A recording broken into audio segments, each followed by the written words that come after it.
Well, the Toronto Blue Jays did win the series. But as we look ahead, the Orioles are up and coming, and God, we can't play baseball like this if we want to win games.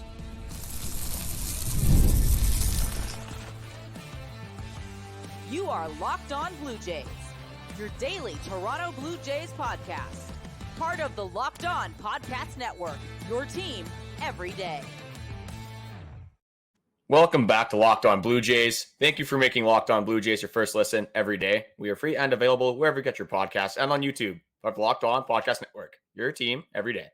So today's episode is brought to you by supplyhouse.com. It is the reliable way to get parts fast. Shop for your next plumbing, HVAC, or electrical job and get fast shipping from coast to coast at supplyhouse.com. Welcome back. I'm Braden Wasco. He's Carter First. Find us on Twitter, Braden5, Wasco Carter First 2 as well on Instagram and TikTok at Locked On Blue Jays. Drop a subscription here on YouTube. It really helps us out. Keeps us at the top of your guys' page as well. Quicker, we get all the information to you every day of the week. And Carter, I got to start here. Just before we get into everything, we did an episode with Locked On MLB. So we will have that episode as well. It should be out here. Actually, probably before it. There might be two episodes, so you guys can go listen to that as well. After you're done listening to this one, hopefully. But if that interests you, we're on there. We're also going to be on later this week with the host of the Locked On Athletics as well. So I think you can look out for that on Thursday, I believe, Carter. It would either be the Thursday or the Friday. So because we have the Baltimore Orioles until Thursday, and then right after we head to Oakland on the Friday. So it'll either have it out for the Friday or maybe the following Monday. I should probably reach out to him, figure out what the exact day is. But keep an eye out for that. That was a lot of fun we had with Sully there. Great guy, a guy that's going through sort of the roller coaster. Sort of similar to the Jays, unfortunately. Unfortunately, we have to say that the Athletics and Jays can be compared just the way they've started the season. Lots of ups and downs. But yeah, I had a lot of fun over there talking baseball. It's always a good time to get other people in the Locked On community kind of together. Yeah, and the other big news we have, Thursday is the Locked On Blue Jays official, not the Locked On Blue Jays, but us in particular, our 100th episode. So we have a big special plan we're going to do, sort of get some people back. Just look out for that. It's going to be a ton of fun. We're sort of doing it intermittently. It's not going to be your classic episode because we wanted to do something a little bit bigger, a little bit sort of more of an overview sort of thing for our 100th episode. Just have some fun with it. But Carter, we got to get into these games because, the Blue Jays, they did get the series win, but I don't know if it's just me personally or if you're feeling the same way, but we can't keep playing that. They can't keep playing this brand of baseball if they want to win against good teams. So I'm going to give you a quick rundown. Friday, they get the win in the 14th inning with a Davis Schneider bomb to cap off the game 5-3. Saturday was just horrible. 8-1 loss against the Pirates. That is not something I ever thought or ever wanted to see. And then Sunday, they cap it off with a 5-4 win, and you can pretty much thank Daniel Vogelbach for that one. So, Carter, let's start on this Sunday game. Just what stood out to you the most from this baseball game? Oh, it was obviously Daniel Vogelbach. Daniel Vogelbach, legacy game, Danny Burgers, a huge double to give the Toronto Blue Jays the lead I think it was the 5th inning there. They were up 4-3. I just wanted to clarify, our 100th episode is coming up on Friday. We're recording it on Thursday, but it's going to be out and available to the public on Friday. But yeah, this was, again, it felt like a must win after you get crushed by the Pirates the day before, 8-1. Danny Burgers having himself a little bit of a streak going on here. So with Danny Burgers over the last 7 games, not a lot of at-bats here. He is 6 for 16, though, 4 RBIs with a 375 average, an OBP of 412, and a slugging of 500. This is interesting because Vladimir Guerrero Jr., another thing that obviously stood out to me, was playing third base today. The first time he's played third base in God knows how long. I think it was 2019 last time this guy was playing third base for the Toronto Blue Jays. I don't know how I necessarily felt about Vladdy at third. He didn't make an error, but he made some plays. He didn't look comfortable. But again, the guy hasn't played third base in a live baseball game in over 5 years. So I got to kind of a little bit of slack there. But the reason that this pertains to Daniel Vogelbach and how good he's playing recently, I think they're trying to do this to get the the best 9 hitters they possibly can in this order. Because this allows for Justin Turner, even though he hasn't been playing good baseball as of late, but it allows him to play first base, Vladdy to play third, and then Daniel Vogelbach gets that DH spot. And with how good Daniel Vogelbach's been hitting, you got to give this guy playing time. We always preach on this podcast, you got to ride the hot hands. And I think Danny Burgers might be the hottest bat on this team right now. So if you can get this guy in the lineup any way you can, it's going to help this team win baseball games. And it's just fun to watch Danny Burgers hammer baseballs. It is. It's something. He had a great game when we were in Toronto as well. So it was fun seeing that again. And he is an electric guy to watch, a fun guy to watch. And he takes it seriously, right? He wants to be that guy. He just, wasn't getting the opportunity. And I think getting thrown in, we always talked about this consistency, right? Being consistently in the lineup is going to help you. That's what we argued about with Davis Schneider. And now we're sort of doing the same thing with Daniel Vogelbach. And I don't necessarily think those two are in the same conversations here, but more production out of Daniel Vogelbach is always needed and always wanted by this Blue Jays team. It's just the whole positional thing that, that obviously you talked about and touched on was Vlad at 3 opens up more possibilities to hopefully get Justin Turner moving again, get him in the lineup constantly, and just get him as many at-bats as possible, trying to reignite what he started the season with. I'm not sure if that's necessarily going to be a possibility because he was electric at the first month of baseball. But that's the hope anyway, right? And getting Danny more playing time is great. But it does make a weird shift in where you play people, right? Because if you want to keep Davis in the lineup, you're probably playing him. In left field, you're probably keeping IKF at 2. Where does that leave room for Kevin Biggio to slot in, or even Kevin Kiermaier if you're going to play Springer and Varsho? So it takes away some things as well. So I think it's just they have to think about the parts that they want to keep and the parts that they can sort of think to sacrifice a little bit. And not necessarily saying that one guy is doing better than the other, because right now this whole team is struggling and they need to do whatever they can do to reignite this offense. But would you rather have Kiermaier not playing, or Ernie Clement not playing, or George Springer not playing one day, or would you rather get Vogie in the lineup and Justin Turner in the lineup? It's a big question, Carter. Like, just as an overall, with the positional changes, do you like it, or do you still not know how you feel? I'm at the point where I don't care about defense. Screw defense on this team. It's going to be good enough. We need offense. And if we can get offense, I don't care how we get it. We need to get it just some sort of way.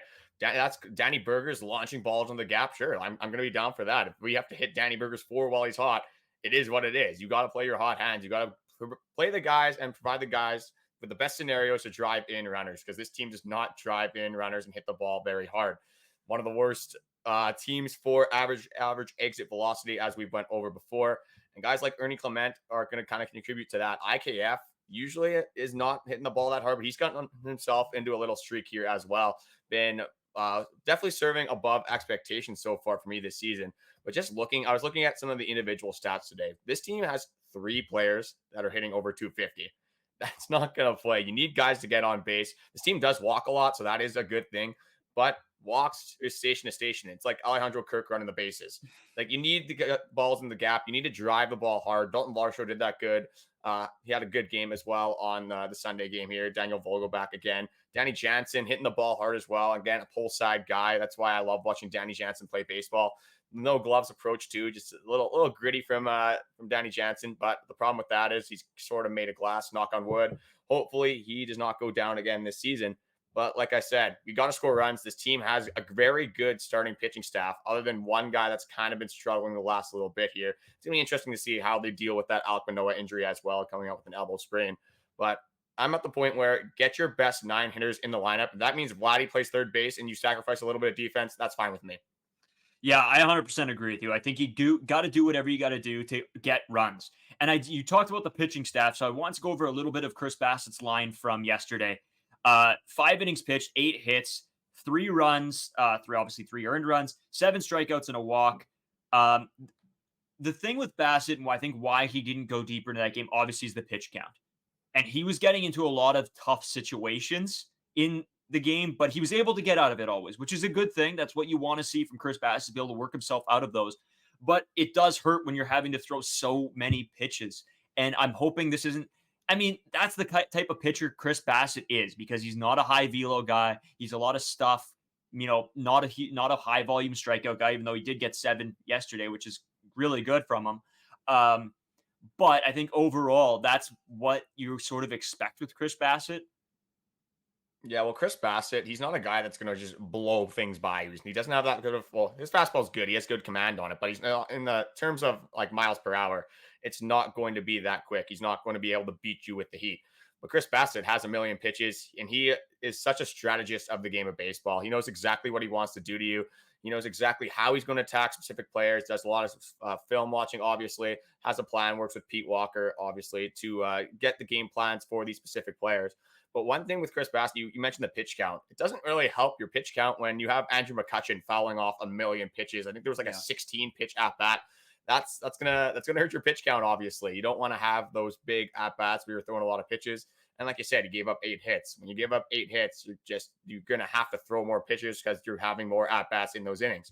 But you look at this line, 5 innings, only 3 earned runs. Again, that should be enough for your team to win the baseball game. And it barely was because with this team, they have a hard time scoring 5 runs in every given ball game. And sometimes, yes, they will go off for these 9-run games, these 11-run games, stuff like that. But then you'll have games where they score 1 run and you lose to the Pittsburgh Pirates 8-1. So again, we say it all the time, probably sound like a broken record. Definitely not the first time we're saying this, but you need consistency. You need 4 to 6 runs pretty much every game. Because if you get that, you're going to win a lot of baseball games. This pitching staff is very good. The bullpen actually had a very good series. I get it's the Pittsburgh Pirates. Their lineup isn't amazing. But Chad Green being back, I'm going to talk about him more in the second segment as well. But that is such a bolster to this bullpen. But then you have Jordan Romano, who's been struggling, who goes on the IL as well. So the health has been definitely a problem for this bullpen. Once everyone can start clicking, start actually getting their innings, we'll let Eric Swanson back hopefully in a couple weeks. Jordan Romano will be back hopefully around the same time and back to his regular self. But I can't say anything bad about the bullpen. Can't really say anything bad about Chris Bassett. Didn't necessarily have his best stuff, but worked out a lot of jams and gave this team a chance to win at the end of the day. Yeah, exactly. And I mean, we have so much to get into. Again, it's a Monday episode. I think we say this every Monday, but there's a lot of stuff to talk about. We're gonna miss some stuff. We're gonna end up coming back to a few things throughout the week. But obviously, there's 2 more games that Carter we really want to get into. I know we got to talk about Chad Green and his return, so we'll get into all that and more coming in the next segment here. Get supplies from the site that's made for skilled trades, supplyhouse.com. Supplyhouse.com is the most reliable way to order plumbing, HVAC, and electrical products online. Their easy-to-use website is packed with helpful resources and the latest product info to help you get the job done right. Shop a complete inventory of over 200,000 parts from over 400 top brands and get your order delivered right to your door with fast shipping from coast to coast. Need help with an order? Get expert support and industry-leading service from the friendliest folks in the business and talk to a real person every time. Pros in the skilled trades can get a competitive edge by joining supplyhouse.com's free Trade Master program. Every Trade Master gets access to a dedicated phone line, free shipping, and discounts on every order. Join thousands of trade pros already benefiting from the free membership at supplyhouse.com/TM and order plumbing, HVAC, electrical supplies from anywhere with just a few clicks at supplyhouse.com. Lot to get into, but I feel like Saturday's game was a throwaway. There's a lot to talk about here, but there's also not a ton either, depending on which way you look at it. Carter, me and you were sitting on the couch. We had a couple beers. We were having people over, some of our friends over that night just to hang out, catching up with some people that we haven't seen in a while. And we're sitting there watching this baseball game, and you honestly could have turned the TV off. It was horrible. It was an absolute disaster. And I hate to throw one guy a little bit under the bus here. His second bad outing in a row, and I have to start here. I really don't want to, but I have to start here. Yusei Kikuchi got shelled. Absolutely shelled again. Kikuchi went 5 1/3 inning, 9 hits, 6 runs, but only 5 of them earned, 4 strikeouts, 1 walk. He also gave up a home run, Carter. And we're seeing his ERA start to climb. And it's just those 2 bad outings where he gets lit up, and that's what happens.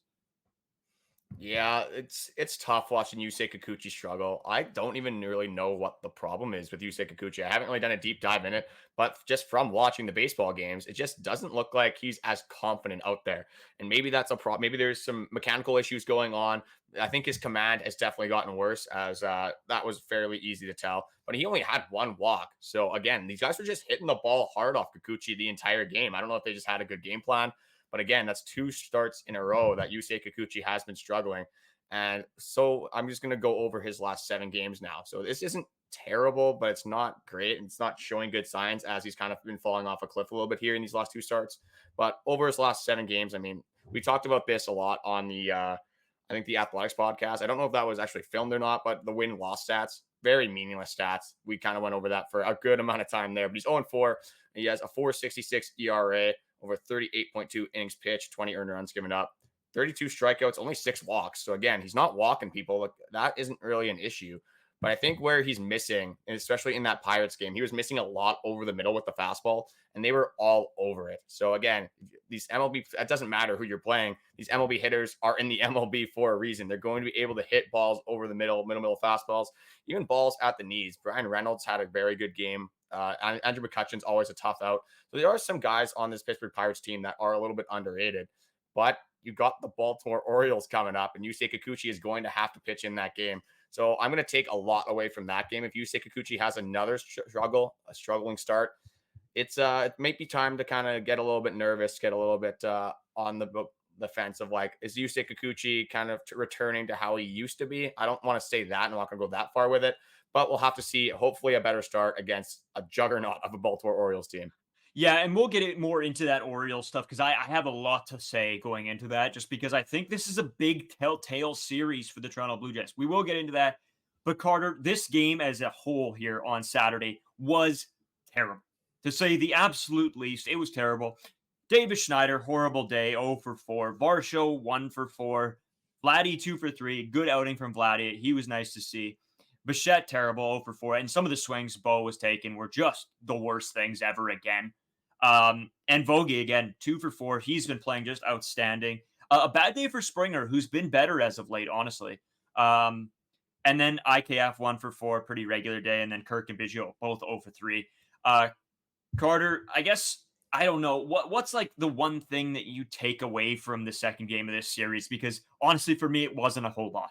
Yeah, it's a game to forget. We got to see Ryan Burr pitch for the Toronto Blue Jays, a trade that a little bit of a nothing burger, I guess you could say, but he's been very effective so far in the minor leagues. A little bit of a journeyman, a guy that just need a little bit of depth for this bullpen. So I'm never going to hate on a move like that. He looked good in this game, but again, when you're kind of at the point where this game felt over after like the 4th inning. So my biggest takeaway from this game is to move on. Just forget about it. Daniel Vogelbach, 2 for 4. Again, 2 singles. I mean, whatever, whatever, to be honest. But yeah, we got to move on. It's baseball. Like, Mitch Keller's a good pitcher. They kind of just got beat by good pitching. It's going to happen once in a while. And then at least we got the series win out of this. We wanted the sweep really bad. We would have been right back at 500, but it is what it is. It's baseball. You win a series, we can start stacking up some momentum. It's the Pirates. I get it, but it's going to, like you said, the O's is going to be a very telling series. Yeah, so just before we get into that O's series, we got to go back one more game to the Friday game, because this game was an absolute snooze fest. And it was a snooze fest until the final pitch of the game. Honest to God. I was at work for this Friday game. Me and Ross Levitan, host of Locked On Senators, were both sitting in the control room doing the Bomber game at the time. And we're sort of throughout the whole night, we're watching the game because it was a long game. I think it was like 3.5-hour ball game. Like, it was a long game. And it was sort of just going nowhere. Daniel Vogelbach gets a hit because he loses the Pittsburgh Pirates center fielder loses it in the sky. In the Can't lights. find the ball in the lights, whatever. And it goes over his head. And that's how the game ends up going to extra innings, honestly. And then the 14th inning comes around, where I think the Blue Jays had room to win this game way earlier, and just couldn't get it done. They couldn't drive the ball into the air, into the outfield that would have scored runs. I think it was like 3 times. It was crazy. And then, of course, I called it. I think it was so Babe came up to the plate, and Ross came. He goes, "What do you think's going to go here?" I'm like, "Is he hitting us?" And I go, "I'm calling it. Davis Schneider is going to hit the game winner." I said it. Next thing we know, Davis Schneider bomb, unbelievably, absolutely electric in the City Connect uniforms. That is a perfect game for Davis Schneider. He needed he continues to do this. He continues to be the guy in a big situation where the team needs him. He's the guy that comes up. Yes, he might not have the great game up until then, but it's like always seems like, you know, put the bat in this guy's hand because he might do something with it. You just never really know. Well, what are you going to remember from Davis Schneider's day when he struck out in the third inning, or the game-winning home run that got the Blue Jays over the hump? Yeah. Honestly, with this game, though, this felt like we stole a game. They did not deserve to win this game whatsoever. No. They had the offense, again, there's no pulse the entire game. Daniel Vogelbach smoked the ball to dead center. But again, he has that under control. It just is at the base of the wall. He can easily make that catch. Just good thing the Rogers Center lights, whoever maybe installed those things, had this in the back of their head, trying to help out the Blue Jays any way they can.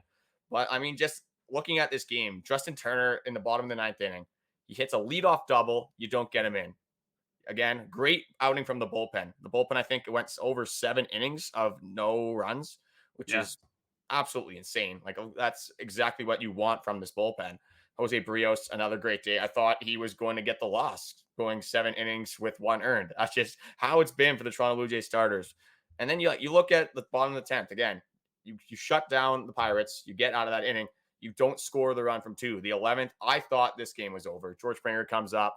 I'm like, we're done. There's no way. He gets a single. Danny Jansen scores. I'm like, okay, well, maybe this team's actually going to get this back here. And then they score in the top of the 12th. And I'm like, that one I actually thought they were going to drive in the runs. Kevin Kiermaier, 2 sacrifice flies. I believe it was Kevin Biggio on base.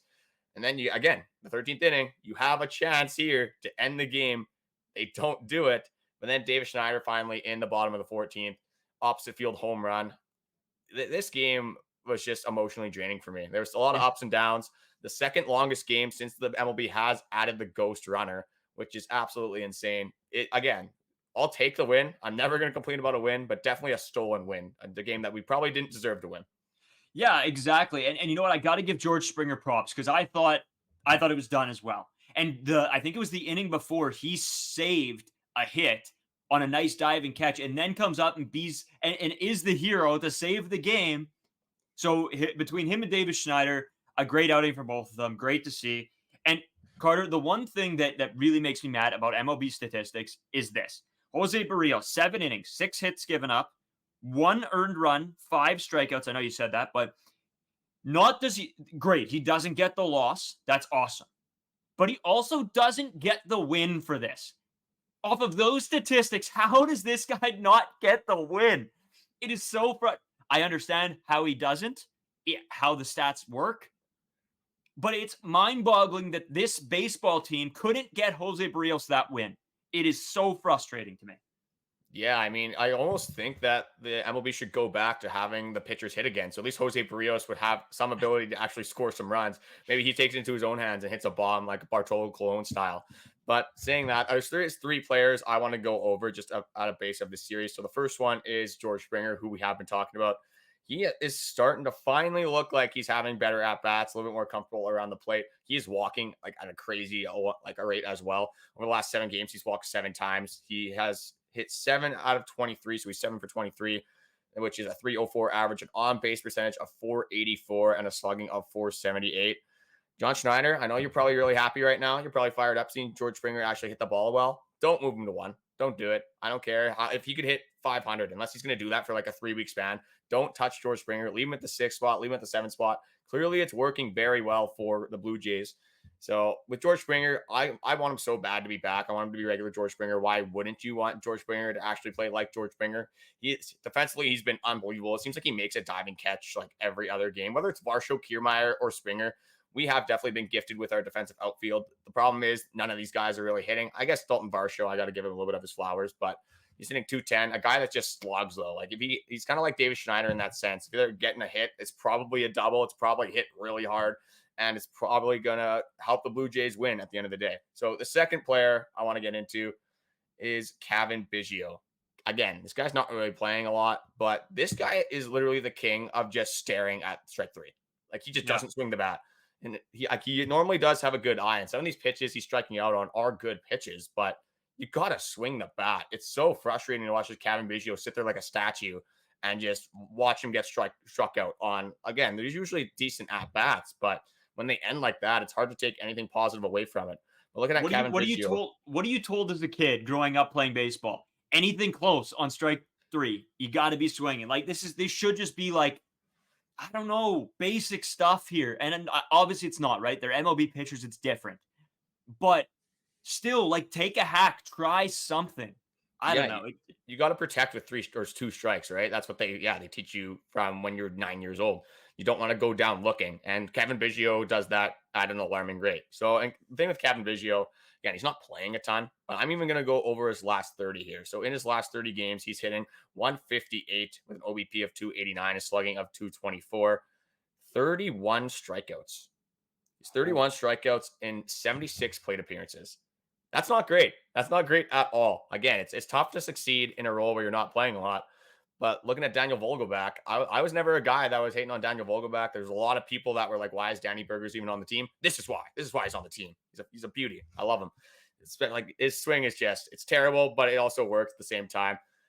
And one update I want to get into as well is Peyton Henry. So I don't know if you saw this, but the Bison's game, I think it was on Friday, they canceled the game because on a backswing, Peyton Henry got hit in the back of the head and started seizing on the field. Had to be rushed to the hospital. It was very tough to see all the players were silent on the field.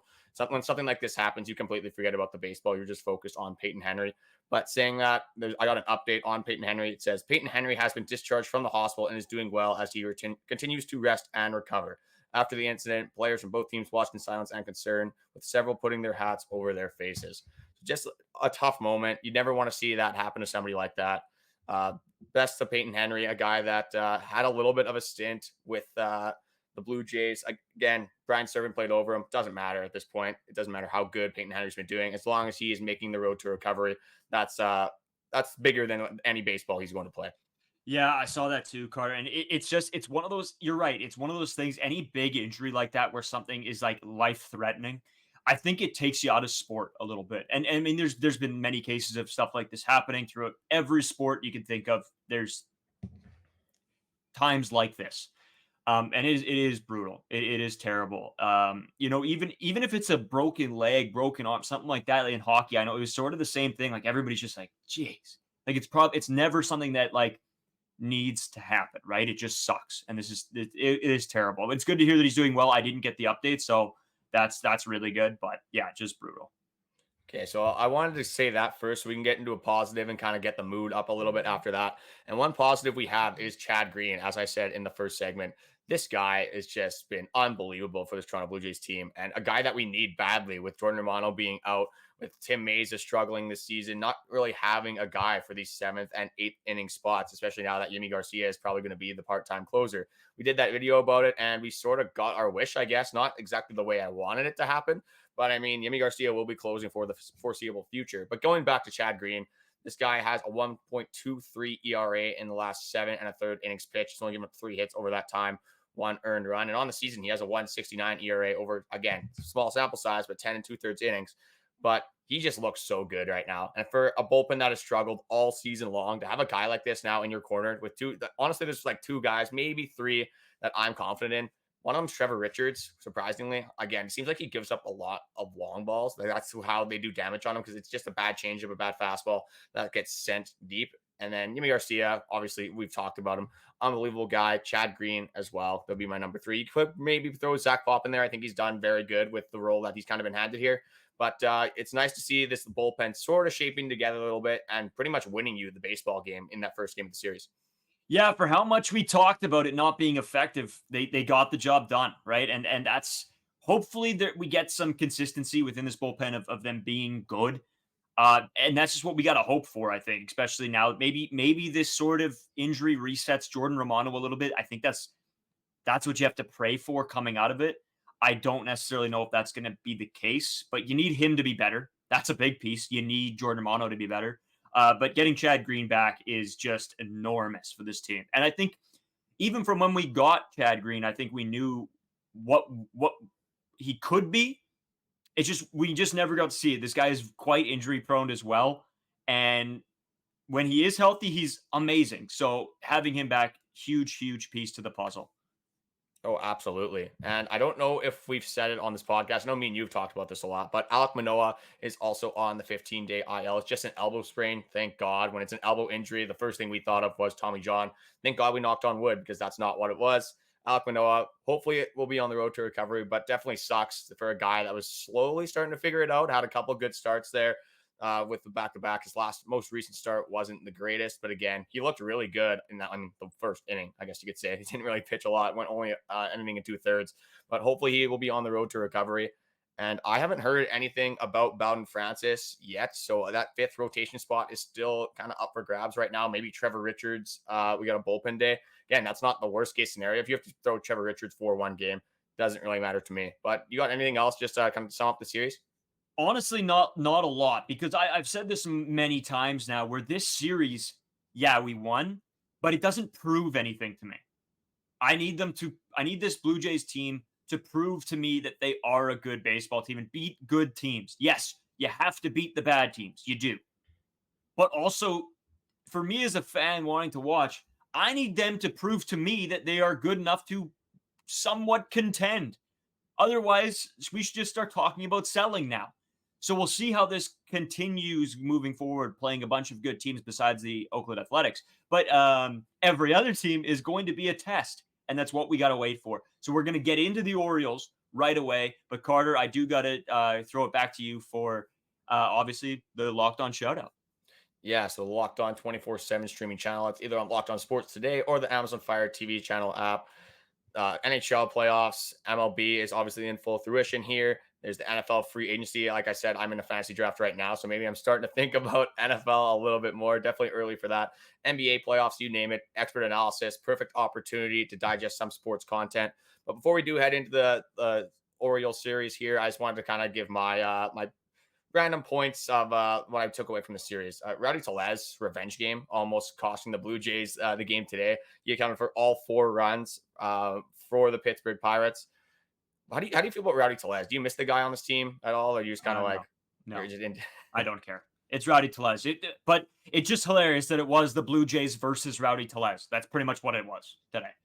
Yeah, well, exactly. Rowdy Tellez has been horrible this season, so that's why it's even more interesting that he just decided to have the best game of the season against the Toronto Blue Jays. But for me, looking at this series, you beat the Pittsburgh Pirates in 14 innings, then you get absolutely killed, and then you just barely hold on to a win.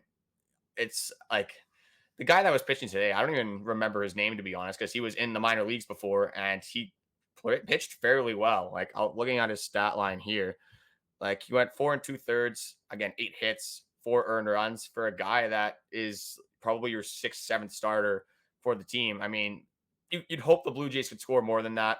I was just barely enough to win, so I can't really take away too much from that. But saying that, we got an absolute beast in the Baltimore Orioles, a 4-game set. This is going to be massive. It could be a huge turning point for the Toronto Blue Jays seasons. We're going to preview that coming up. Today's episode is sponsored by Prize Picks. Prize Picks is the largest daily fantasy sports platform in North America. They are the easiest and most exciting way to play fantasy sports because it's just you against the numbers. Instead of battling thousands of other players, including pros and sharks, you can pick more than or less than on 2 to 6 player stat projections and watch the winnings roll in. Prize Picks is very simple to play. I can make my picks and submit my entries in as little as 60 seconds. So I decided to kind of look at some Phillies games. I wanted to throw some money on there. I wanted to just stay away from the Jays a little bit. We did go on the Locked On MLB channel. So that's why I did my research on this. So I decided to take Bryce Harper. I love the guy. I'm pretty sure you don't like him too much, but that's either here nor there. But I have Bryce Harper more than 1.5 bases, and Brandon Marsh having himself a little bit of a season. I got him at more than 0.5 bases. I think that one is a pretty good gimme for me. If you know which players are going to perform on specific nights, this is a no-brainer. Download Prize Picks and start making your picks today. So you can download the app today and use code LOCKEDONMLB for a first deposit matchup to $100. That's code LOCKEDONMLB for a first deposit matchup to $100. Okay. This is a huge, huge, huge series for me. I don't necessarily know if it's for you, and I'm going to throw it back to you right away, Carter. For me, this is a make it or break it, prove it series for the Toronto Blue Jays. I need to see them stack up well against this Baltimore Orioles squad. If they don't, this might be the the switch flipping in my head of that maybe the Toronto Blue Jays just aren't a good baseball team and they won't be a good baseball team. If they do well, maybe I start to gain a little bit of hope. We'll have to wait and see. I'm going to go over the pitching matchups really quick, Carter, and I want to get your sort of full thoughts on going into this series. Game 1 today, Rodriguez and Gausman. Rodriguez has a 3.53 ERA, Gausman 4.14. Tuesday, you got Burns and Manoah. Well, it won't be Manoah now, so I'm not sure what they're going to do that day. They might move things around now. There hasn't been a confirmation. I'm guessing that I don't know if they would use that as a bullpen day personally. I think they moved some guys up, and I end up thinking that it's a Jose Barrios start personally. But we'll add that's sort of wait and see because there hasn't been any official announcement. Game 4 is Suarez with a 1.53. And then game 4 is Bradish with a 1.75. And that was supposed to be the Yusei Kikuchi game, which I think would have been a rough one for him to go into. But Carter, just your overall thoughts going into this Orioles series. No, so for me on that Tuesday game, I'm hoping Bowden Francis is ready to go. He has made a rehab stints. He made his start, went 3 2/3 innings. So probably not a guy that's going to go out there and pitch 7 innings for you. But if he can eat 4, and then you can rely on the bullpen for the rest of that series, that's definitely going to be a good thing. Looking at this series, I'd honestly be fine with a split. The Baltimore Orioles are a very good baseball team, but the biggest takeaways is going to be these first 2 games of the series. You got really good pitchers in Corbin Burns and Grayson Rodriguez. Obviously, it's flipped. Grayson's going Monday. Kyle Bradish is another good pitcher. So you're facing good pitchers on this team. And the Baltimore Orioles do have some bad luck. John Means, again, that guy is just so unlucky. He has Tommy John surgery again. He's out for the season. I think Tyler Wells is the other one that had some injuries. So look for the Baltimore Orioles maybe to make a move to get starting pitching or some bullpen arms. Probably won't affect the Toronto Blue Jays for this series. But like you said, this is a make it or break it series. This what they call the TSN turning point of the year. If you can take 3 out of 4, even if you can split, I mean, I'm not even going to say sweep because I just don't. There's no way the Jays are not sweeping the Baltimore Orioles. If they sweep the Baltimore Orioles, I am all the way back on the Toronto Blue Jays. That would be absolutely insane. But for me, honestly, a productive series would just be split. You don't lose ground, you don't gain ground. The Baltimore Orioles, like I said, are a really good team. Probably better than the Blue Jays. Definitely better than the Blue Jays. Let's be honest here.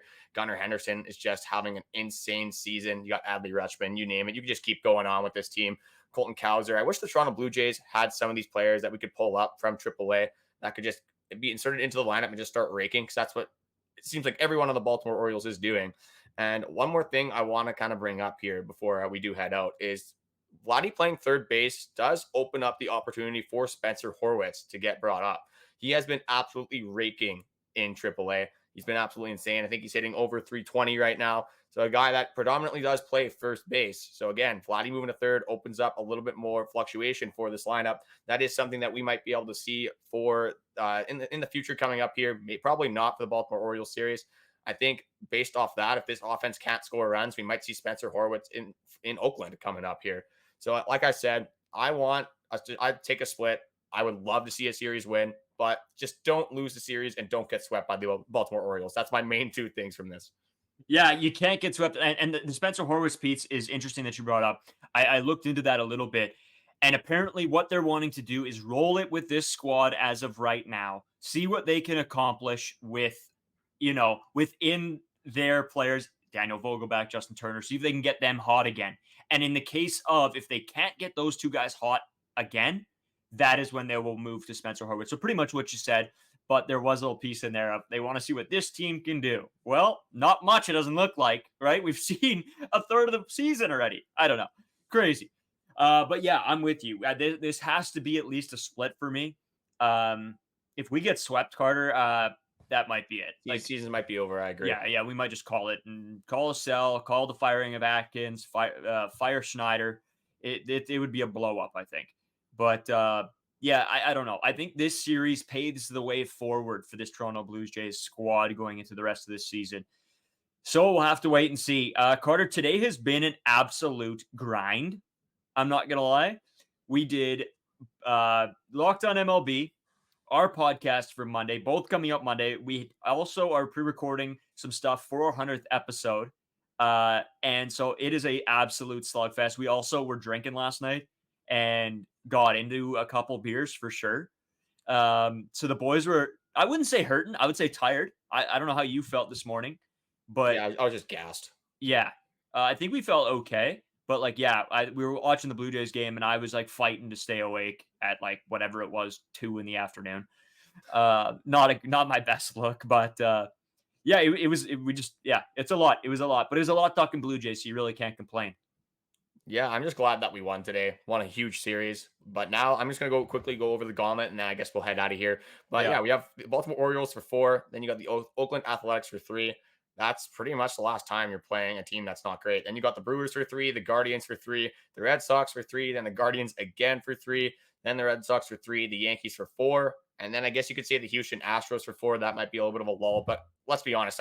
Somehow at that point, Houston Astros are going to be on like an 8-game win streak, and that's when we're going to come to the Houston Astros. They're going to roll into town. Then you got the Mariners, then the Giants, and then the D-backs. So again, it's not looking great. There's quite the gauntlet we have here. The Brewers are playing really good baseball. The Guardians are obviously a very good team as well. I don't have to say anything else about the Baltimore Orioles. The Yankees, Aaron Judge is just on another level right now. I'm sure you're loving that for your fantasy team. But saying that, I still want to take this opportunity to throw it over one more time to the Locked On 24/7 streaming channel. Pretty much whatever sport you want to watch, it will be on there. Expert analysis, whether it's the NBA, NFL, you name it, MLB, NHL, college sports, everything on there. Perfect opportunity to just throw it on, even if in the background. Like I always say, whenever I'm doing chores, washing Braden's dishes that he never does, I like having something playing on in the background, just whether it's sports. I'm such a big sports guy, big MLB, obviously NFL and NHL guy. But Braden, you got anything else to add for this episode? No. This is like I said, make it or break it. This is I want to see some good baseball, and I need to see good baseball. Also, Carter, first slow pitch game tomorrow. Today. Yeah, yeah. Today. Yeah, we're gonna have to knock the rust off here. We're playing mixed this time. We were supposed to play Thursday for men's, but of course, in the most typical fashion ever, our first game of the year gets canceled, already putting us behind. But that I might wouldn't be. I wouldn't be shocked if today's get canceled too. Apparently the diamonds are soaked.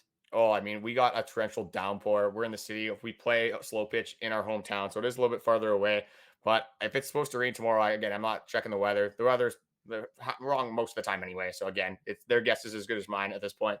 Hopefully, we do get to play some baseball tomorrow, but we'll see what happens. Thank you guys for watching. The likes, comments, support all the time is very appreciated. We have noticed that about 70% of you guys are not subscribed. So if you guys are enjoying and coming back to watch our content, subscribing helps us out a ton, more than you know, and we much appreciate it. We will talk to you guys tomorrow, hopefully after a Toronto Blue Jays win.